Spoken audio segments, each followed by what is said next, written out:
తాగునీటిని నిరంతరం పారించేందుకు ఆంధ్రప్రదేశ్ ప్రభుత్వం కంకణం కట్టుకుంది. ఇందుకోసం గతంలో అసంపూర్ణంగా వదిలేసిన నదుల అనుసంధాన ప్రక్రియను మళ్లీ ప్రారంభించబోతోంది. తొలి దశలో ఉమ్మడి గుంటూరు, ప్రకాశం జిల్లాలకు ప్రయోజనం కలుగుతుంది.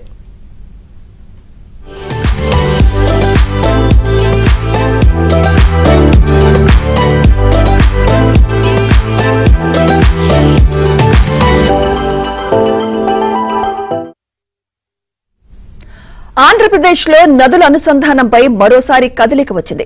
జలహారతి పథం తొలి విడతలో సాగర్ ఆయకట్టుకు గోదావరి జలాలను తరలించనున్నారు. గత టీడీపీ ప్రభుత్వంలో ప్రారంభించిన గోదావరి, పెన్నా నదుల అనుసంధానం ప్రాజెక్టును వైసీపీ ప్రభుత్వం తుంగలో తొక్కింది. తాజాగా కూటమి అధికారంలోకి రావడంతో ఆయా పనులపై ప్రభుత్వం మళ్లీ దృష్టి సారించింది. 2026 కల్లా తొలి దశ పనులను పూర్తి చేయాలని టార్గెట్ గా పెట్టుకుంది.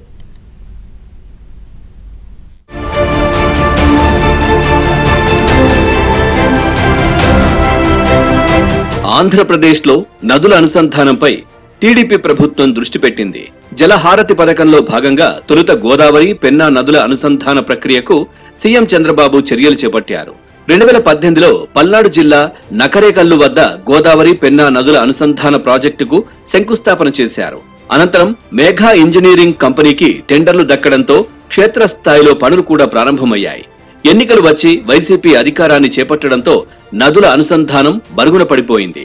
ఇప్పుడు ఏపీలో కూటమి మళ్లీ అధికారంలోకి రావడంతో నదుల అనుసంధానం తెరపైకి వచ్చింది.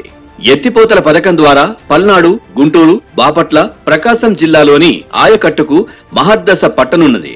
పనులను 2026 జూన్ కల్లా పూర్తి చేయాలని ప్రభుత్వం లక్ష్యంగా నిర్దేశించుకుంది. దాదాపు 3 పంప్ హౌస్ల ద్వారా 6,000 కోట్ల బడ్జెట్ తో ఆ రోజు దాన్ని ప్లాన్ చేయడం జరిగింది. కానీ అనుకోకుండా 2019లో ప్రభుత్వం మారటం, వైసీపీ ప్రభుత్వం రావటం, దాన్ని పక్కన పెట్టడం జరిగింది. మళ్ళీ మన ప్రభుత్వం చంద్రబాబు నాయుడు గారు రాగానే 2024లో మొన్నే దాని గురించి గత 6 నెలలుగా మళ్ళీ ప్లాన్ గీసి బడ్జెట్ మార్చి కూడా దాన్ని పట్టాలెక్కడం జరిగింది. రాబోయే రోజుల్లో త్వరితగతిన ఆ ప్రాజెక్టును పూర్తి చేసి పల్నాడు జిల్లాకే కాకుండా ప్రకాశం జిల్లాకు కూడా నీరు అందించే విధంగా ఈ ప్రాజెక్టు ఉంటుందని తెలియజేస్తున్నాం. మా పెదకూరపాడు నియోజకవర్గంలో వైకుంఠపురం నుంచి నెకరకల్లి వరకు కూడా ఈ ప్రాజెక్టు రావడం జరుగుతుంది. కాంట్రాక్టు సంస్థ మెగా ఇంజనీర్లతో కలిసి పల్నాడు జిల్లా జాయింట్ కలెక్టర్ సూరజ్ ధనుంజయ ఘనోరి పెదకూరపాడు నియోజకవర్గంలో పర్యటించారు. అమరావతి మండలం వైకుంఠపురం, క్రోసూరు మండలం పీసపాడు గ్రామాల మధ్యలో నిలిచిపోయిన పంప్ హౌస్ నిర్మాణ పనులను పరిశీలించారు. భూసేకరణపై రెవెన్యూ అధికారులతో చర్చించి అవసరమైన భూములను చూశారు. ఇంజనీర్లకు, కాంట్రాక్టు సంస్థకు జేసీ పలు సూచనలు చేశారు. ఈ ప్రక్రియతో నిలిచిపోయిన నదుల అనుసంధాన ప్రక్రియ ప్రారంభమైనట్లు తెలుస్తోంది.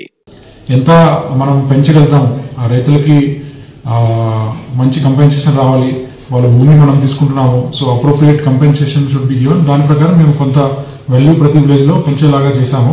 సో ప్రతి రైతులకి maximum market or government value ప్రకారం, తర్వాత మనం ల్యాండ్ అక్విజిషన్ చట్ట ప్రకారం ఎంత మ్యాక్సిమం వాల్యూ ఇవ్వగలుగుతామో అది మేము ట్రై చేస్తున్నాం. జలహారతి తొలి విడతలో సాగర్ కుడి కాలువకు గోదావరి జలాలను తరలిస్తారు. జలహారతి తొలి ప్రయోజనం నాగార్జున సాగర్ కుడి కాలువ ఆయకట్టు రైతులు పొందనున్నారు. నదుల అనుసంధానం తొలుత సాగర్ కుడి కాలువ వరకు చేపట్టనున్నారు.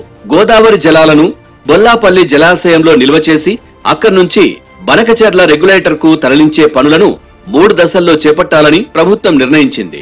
తొలి దశలో గోదావరి జలాలు 73 టీఎంసీలు మళ్లించి కుడి కాల్వ ఆయకట్టు అయిన 9.61 లక్షల ఎకరాలకు అందించాలన్నది ప్రధాన ఉద్దేశం.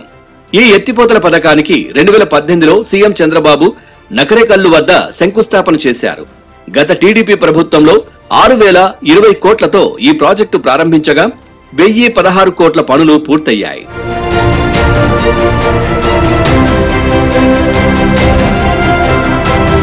ప్రకాశం బ్యారేజీ ఎగువన 3 పంప్ హౌజులు నిర్మించడంతో పాటు 6 వరుసల్లో 457 కిలోమీటర్ల మేర పైపులు ఏర్పాటు చేసి నీటిని మళ్లిస్తారు. అక్కడి నుంచి 40 కిలోమీటర్ల పైగా కాల్వ తవ్వాల్సి ఉంది. 3 సబ్ స్టేషన్లను నిర్మించాలి. రెండో ప్యాకేజీలో 2 పంప్ హౌజులను నిర్మించాలి.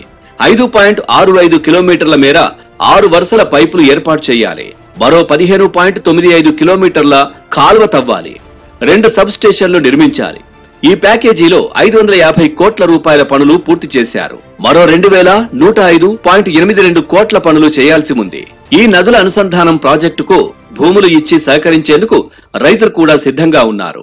మనకి ఎగువ నుంచి కృష్ణాకి వరద రాకపోయినా కానీ ఈ ప్రాజెక్టు వల్ల గోదావరి నీరు రావడం వల్ల ఎటువంటి కరువు లేకుండా ముందుకు పంటలకు ఇబ్బంది లేకుండా నడుస్తుంది.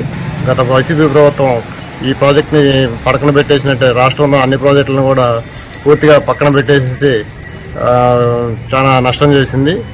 ఈ పాటికి ఎప్పుడో ఈ ప్రాజెక్టు ఎప్పుడో పూర్తి కావాల్సింది మళ్ళీ ఇప్పుడు రీస్టార్ట్ చేయడం జరిగింది. ఈ ప్రాజెక్టు వల్ల మాకు సాగు తాగు నీరు కాకుండా గ్రౌండ్ వాటర్ కూడా బాగా పెరుగుతాయి. ఆ పొలం కూడా ఇందులో ల్యాండ్ ఎక్విజిషన్స్లో పోతుంది. ఇది గవర్నమెంట్కి మేము ఇవ్వాలని చెప్పి అనుకుంటున్నాము. దీనికి సరైన మద్దతు ధర ఇస్తే కనుక మేము పొలాలు ఇవ్వడానికి కూడా సిద్ధంగా ఉన్నాం. 2 ప్యాకేజీలకు సంబంధించి పెదకూరపాడు, సత్తెనపల్లి నియోజకవర్గాల్లో సుమారు 466 ఎకరాలు భూసేకరణ చేయాల్సి ఉంది. భూసేకరణ త్వరలోనే ప్రారంభం కానున్నది. అమరావతి, క్రోసూరు, రాజుపాలెం మండలాల మీదుగా నకరేకల్లు మండలంలోని సాగర్ కుడి ప్రధాన కాల్వలో గోదావరి నీటిని కలుపుతారు. ఆయా మండలాల పరిధిలో భూసేకరణకు 1044 కోట్ల వ్యయం అవుతుందని అంచనా. అమరావతి మండలం వైకుంఠపురం వద్ద కృష్ణానది నుంచి నీటిని 66.59 కిలోమీటర్ల పొడవున పైప్ లైన్ నిర్మించి సాగర్ కాల్వ 80వ మైలు వద్దకు గోదావరి నీటిని ఎత్తిపోతల ద్వారా తరలించేందుకు పథకాన్ని రూపొందించారు.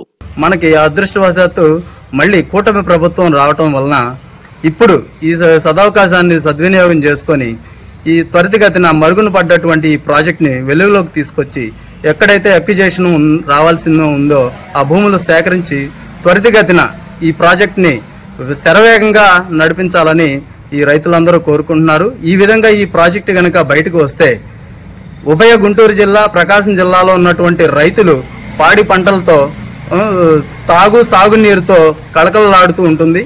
ఆంధ్రప్రదేశ్కే ఈ గోదావరి పెన్నా నదుల అనుసంధాన ప్రాజెక్ట్ అనేది తలమానికంగా నిలబడుతుందని మేమందరం భావిస్తున్నాము. ఈ నదుల అనుసంధాన ప్రాజెక్టు పూర్తయితే పల్నాడు, ప్రకాశం జిల్లాలో రైతులకు మహర్దశ పట్టనుంది.